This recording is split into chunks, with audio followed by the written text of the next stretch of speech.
Hey guys, welcome back to my YouTube channel. It's Igor. Today we are going to talk about top 5 banks in Canada. And Canadian banks are rated as the world's safest. They are in that ranking, ranking where the banks of the world are. So that at that top list, there are these Canadian banks that are holding banking system here. There are less and less places in Canada that accept cash. So if you're thinking that you can just pay cash and you don't need a bank account here, well, you are wrong. You need to build your credit history. You need that banking information if you want to run a business. There are so many reasons why you need it.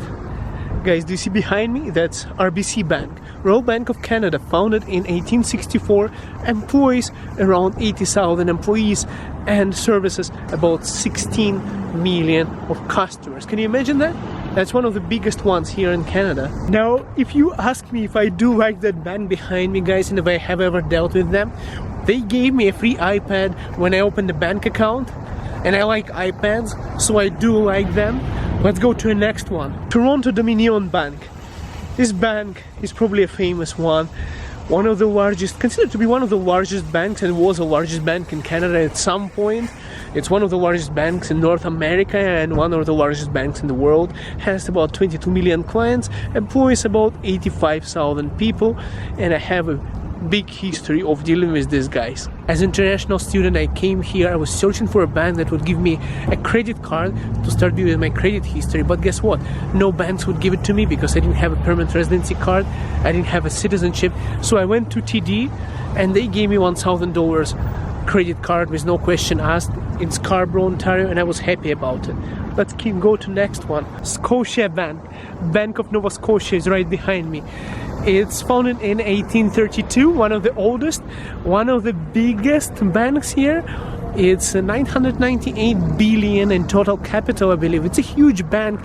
And of course, if you're an international student and you're coming to Canada and your country is one of those countries that need a GAC account for security investment into Canada, you probably know about these guys because they advertise it the most and they were like a dominant bank in that sphere at some point. Bank of Nova Scotia has, at least they had really nice cards for the scene points where you can go into Cineplex, watch a movie, enjoy some popcorn and all of that good stuff. Right guys, so I can't show you other banks because my car just died and I'm waiting for Nito to come here and give me a boost to start my battery. So we are going to talk from here now. The next bank is going to be Bank of Montreal, BMO. Its headquarters are in Toronto and it's founded in 1817. Never missed any payments since 1829, went through the World War I, World War II, and all the financial crises. Is one of the most stable banks here in Canada with over 900 branches. Even though BMO was involved into some kind of hacking, Russian hackers, conflict, we are not going to go into there. It's overall a nice bank. It's the first bank that I personally went to when I came to Canada and I deposited all of my money. Like, oh my god guys, I've been almost to every single bank so far. BMO, the only reason why I went with TD as my proper first bank is because as an international student, BMO did not approve for me a credit card. They said you get only a prepaid credit card because you have no status in Canada as an international student. I didn't like it, so I took my money and I went elsewhere. But overall, this bank has a really nice reputation, and my landlord where I was renting, she was so fond of BMO because they actually gave her a mortgage that other banks would not approve. So overall, it's a really powerful, good bank here in Canada. Next bank is CIBC. That's the bank I'm currently banking with. That's where my cards are and everything. CIBC is basically, it was formed through the merger of two other banks. Merger of Canadian Bank of Commerce and Imperial Bank of Canada. It was the biggest merger of financial merger of biggest banks in Canadian history so far. It has close to 11 million clients, 40,000 of employees. It's a big bank. It's one of these top 5 biggest banks in Canada, and that's why the reason why I went there, to be honest with you guys, why I opened an account there, is that at that point they were giving away $300 for opening your checking account. Actually, I think it was $400.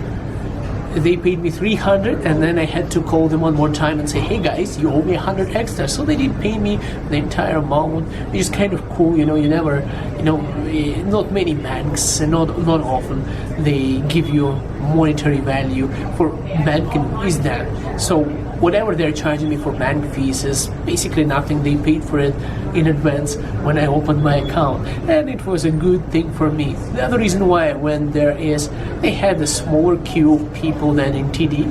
I used to deal with TD, and there's so many people in that branch where I used to bank at. So I went to CIBC, and I think so far I'm happy. I cannot say it's better than any other banks. I cannot say it's worth. All of these 5 banks are huge banks in the Canadian pride of the banking economy here. They are like titans of the banking system here, which keeps all of the things floating and lots of happy, satisfied customers. I love all of the Canadian banks. They are very reliable, and overall the banking system that relies on those banks is one of the world's best systems. Even Americans invest into Canadian banking system because it's just so reliable. All the crises, all the bank crashes seem to just kind of omit Canadian system because it's made in a smart way. The only thing I have to tell you guys about Canadian banking system is that because of Americans, our neighbors were really close to us, screwing up on their side with their banking system, we get all this legislational, constraints as customers to the banking sphere here in Canada. It hits us from their American bad experience. It's like a bad neighbor in terms of banking. They screw up, we here in Canada pay for it. That's weird. Guys, thank you so much for sticking around. I'm just checking. I was thinking that was Nito, waiting for Nito to come and pick me up. I was going to drive around. I was going to show you BMO. I was going to show you the CIBC bank where I bank a lot.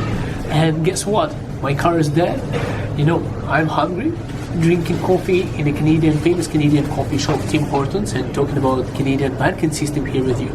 So thank you so much for sticking around with me here, having some coffee, and we'll see you in the next video. See you soon, guys.